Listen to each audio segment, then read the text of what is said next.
Hello and welcome to the second quarter 2025 presentation of results for Protector Forsikring. We have started the day as always with the employees in Protector who are the ones who have delivered the results, and we have obviously discussed our targets, profitable growth and data as currency, the status of where we are and how we understand those targets and results. But we have also talked about our culture, and the important thing that we are focusing on is to understand our culture and the statements, our values and our targets in the context of that we have grown as a company. So we are different.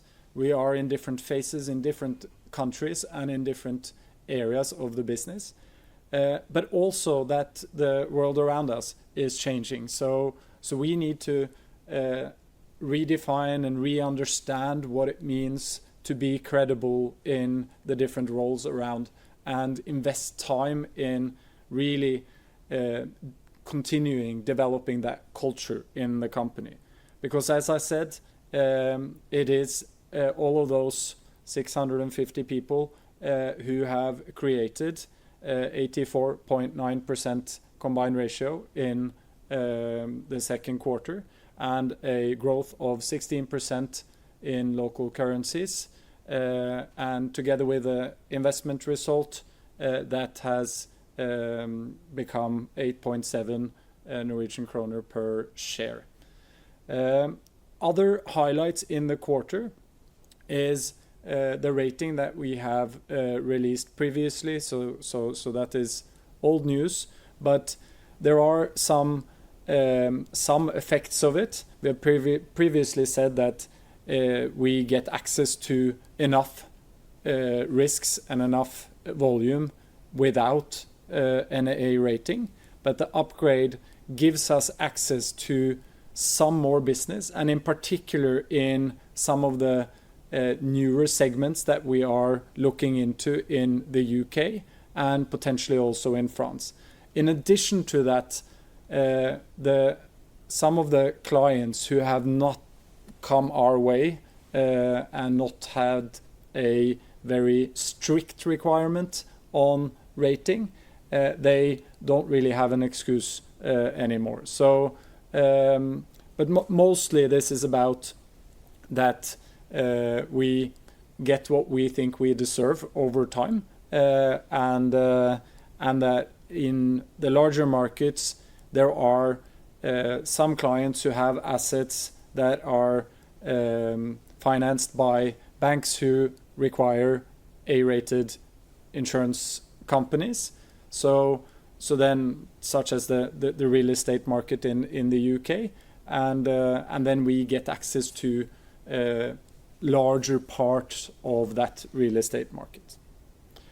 In addition to that, in the UK we have a different timing on the broker satisfaction index, which is the quality defined together with brokers made into questions, and so the results from this broker satisfaction index is a snapshot of the perceived quality that we deliver to the brokers. We have received that only a couple of days ago. We don't have all the details yet, but it is a very strong result with the brokers ranking Protector ahead of the competition for the 8th year in a row, but also with an increasing distance, in particular to the major players who have most of the volume that we see as attractive. The important thing about the survey is to understand, so get the details, and then use that in the dialogue with the brokers in order to find out where we should prioritize to improve what we do. And then the dividend distribution here I'll come back to when I go into the capital position later on in the presentation.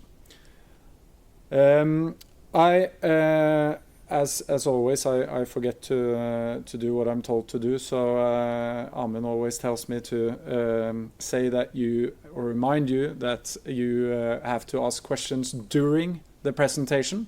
There is a lag on what we do, so it's very good if we have those questions and can take them right away at the end of the presentation. So please do that if you have any questions.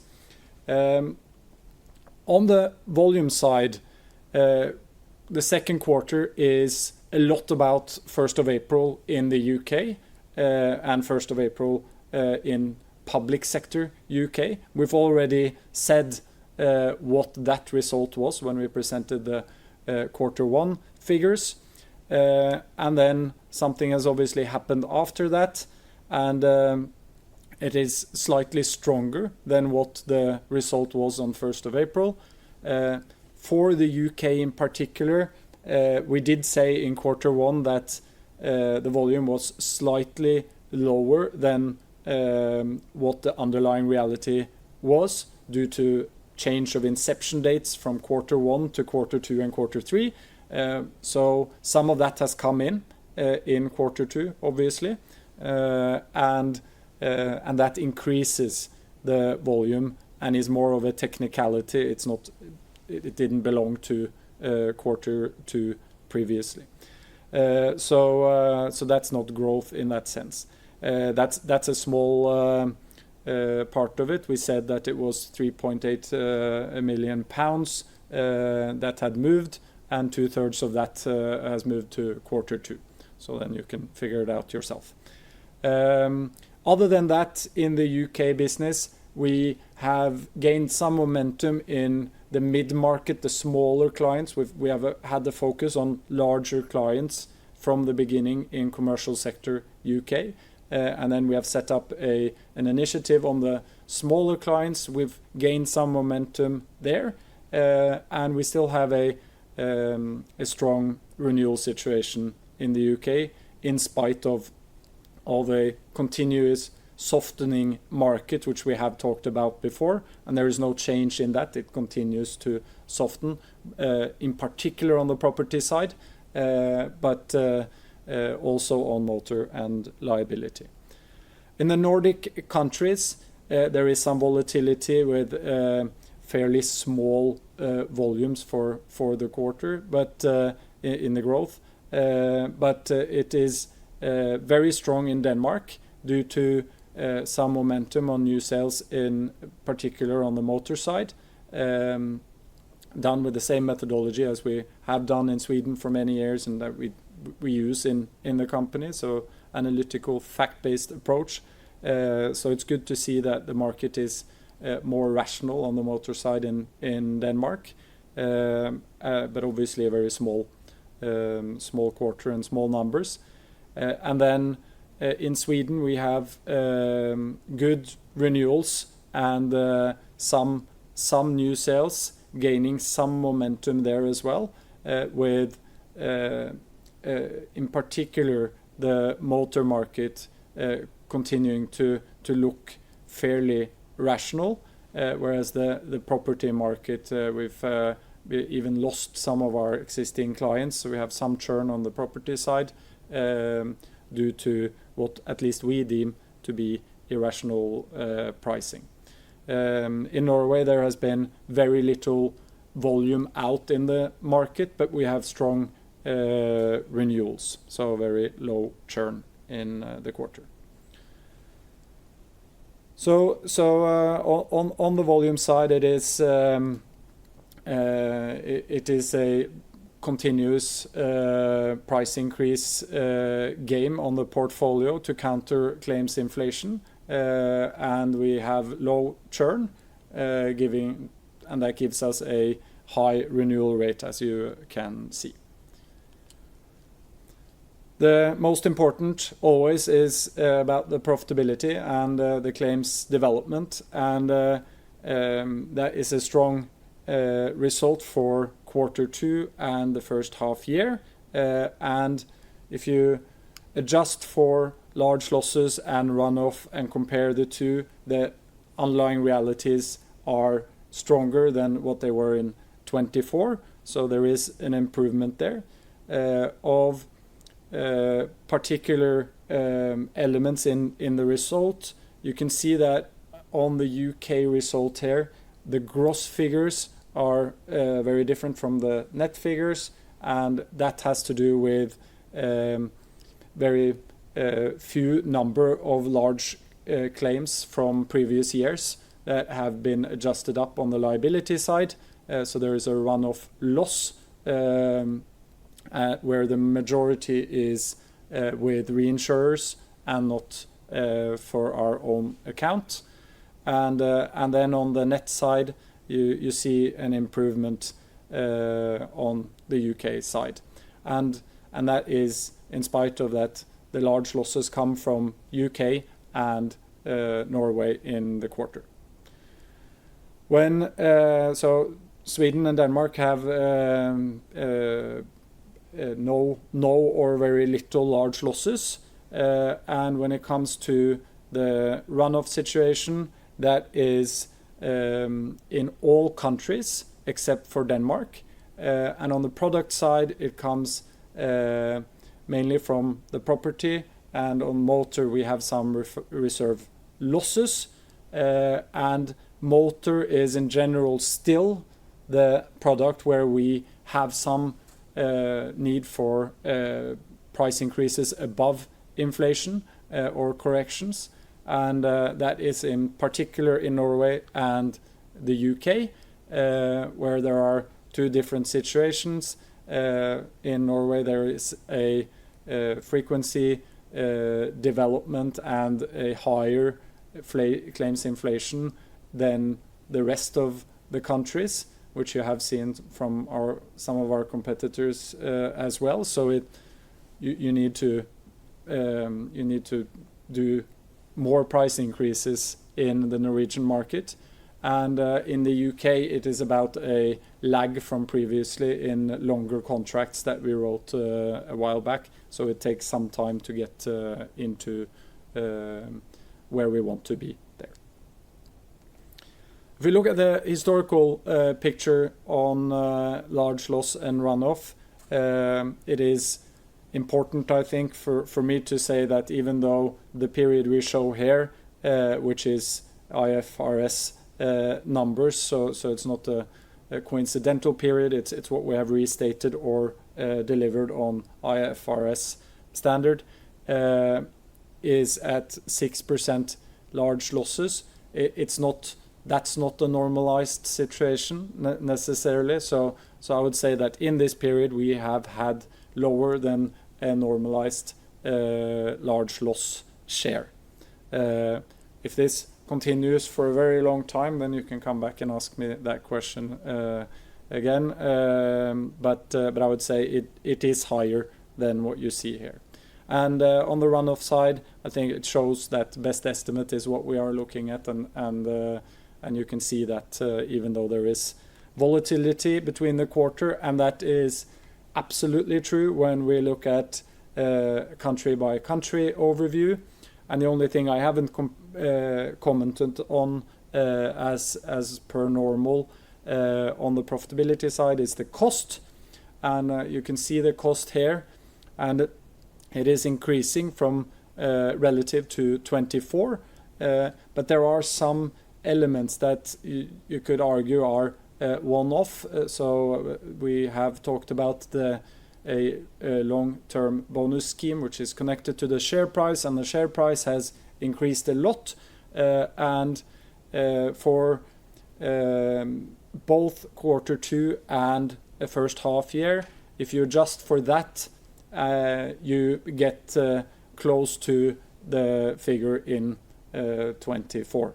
So it's a very similar cost ratio excluding of commission. You also see some noise on the commission side where in particular Norway has a much lower commission, which is commission to agents where we have agent agreements, and that's a technicality from Q2 which we mentioned then, but the running rate is more correct with the figure from 25, so the figure we have now. And in UK you also see that it is decreasing. It's about the product mix there are and segment mix. There are different commission levels in different products and segments depending on how much the broker can take, but also how much work they do. So that's what you see there. And commenting on the French business, it's obviously interesting to see that it's possible to show some black figures in a quarter in France, but as you understand, this is just coincidental and says nothing about what's going on, other than that we have not had a lot of large losses or any large losses in the French business, but this will be volatile. We don't know anything about that business other than that we have done our underwriting at what we think will be profitable levels, but the claims development, the cost situation is absolutely not critical mass, and let's follow the French profitability now, but not conclude on anything until we have some volume out in 2026, I would say. So that's the totality for the countries, and I have mentioned the broker satisfaction index earlier and in the introduction. The numbers are here, so you can see the increase of 4 points from last year's survey, and we always say that, you know, the more interaction we have with the brokers, the in a new country, the bigger the probability of that they will find some mistakes and we will make mistakes. But it seems like the UK team has been concerned enough and looked at and really prioritized what matters with the brokers in the UK. And I think that when we are looking at new segments and subsegments in the UK market, it is very important to continue to have this type of feedback with the brokers, so that we can understand where we can improve, and also the position, of course, will help us. The smaller clients that I mentioned earlier, the brokers have a larger placing power for those than for the larger clients, where the client is in the decision process to a larger extent. So if the brokers are satisfied and more efficient when they work with Protector than the other ones, it is a bigger chance that we will both see volume and also win volume. On the investment side, we have a quarter that in a way looks a bit boring, with a good return, both absolute and relative, but there has been a lot of volatility in the beginning of the quarter, so this lies a little bit, but I think the important elements here is on the running yield. It is down. That is due to interest rate changes, because we have some spread increase, and that is due to some increase in the high risk side, where most of that increase is from the volatility in the market, where there were some opportunities that we saw. So that's approximately 2/3 of it. Some bond funds, some single high yield papers where we saw that opportunity in the turbulence, and then the rest of it is secured real estate, which is classified in that.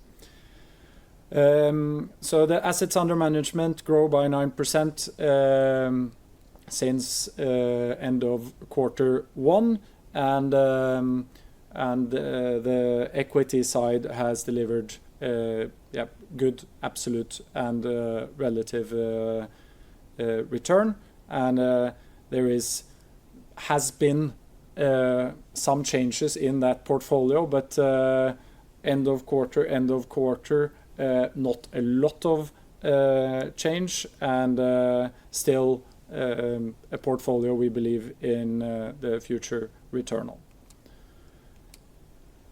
The income statement is basically nothing in particular to point on here, and we've been through the key figures. So on the capital position, what happens during this quarter is that the capital increases with the profit for the quarter, and then there is a dividend there that is subtracted. But on the requirement side, it is about insurance growth, and then growth of the investment portfolio and some increase in risk on the bond side. And then there are some currency effects that were on the positive side, or reducing the requirement in quarter one, where the Norwegian kroner was increasing, and then the opposite in quarter two. And the composition of both capital and risks is fairly similar relatively from earlier. So then it is back to why these results are what they are. It's about the people in Protector, and then we are ready for some questions potentially before I say wish everyone a good summer. Yeah, we have a couple questions. Can you grow more in France in the second half year of 25 than you did in Q2, or is all about 1st of Jan 26? Well, our data, which we have collected a lot of, shows that it basically is all about 1st of January. But what we're learning is that there are some opportunities in the French market between 1st of January's, and so there are some that change their inception date, or something happening in the market, and then there are some clients that obviously we don't have the data for from before. So there will be some growth in the French market, most likely more so on the commercial side than on public, which is a little bit different from what we thought before. It doesn't necessarily represent how the market works, but that's the short term. But we've also lost some opportunities that we have looked at in the French market in quarter three. So amongst them, a large one where we see that there is it's not irrational competition, but there is competition, and we did not. We had the opportunity to win, but we stopped because we came too far down on the margin.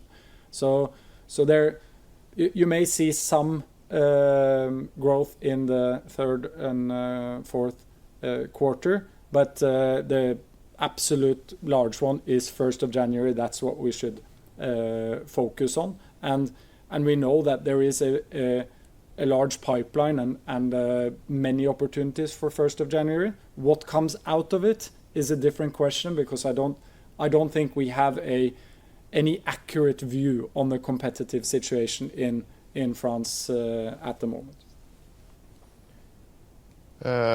Denmark, will you expect more stable combined ratios when workers' compensation is out of the books? Yes. It is also this quarter some reserve losses from the workers' comp book, and so you will see more stable combined ratios. And then underlying claims ratio in Sweden, it's flat year over year. Do you think that could improve going forward? I think that it is strong profitability in the Swedish book, and and we have good processes for both renewals and new sales. I would, with growth, I would expect it to slightly increase, because our long-term target on combined ratio is higher than what we are at the moment. So I would expect that to increase somewhat in a situation where we grow more, and then it could improve if we don't grow so much. Thank you. There's no further questions. Thank you for listening in and for the questions. And with that, at least for the ones who are watching now, I wish you a great summer. Thank you.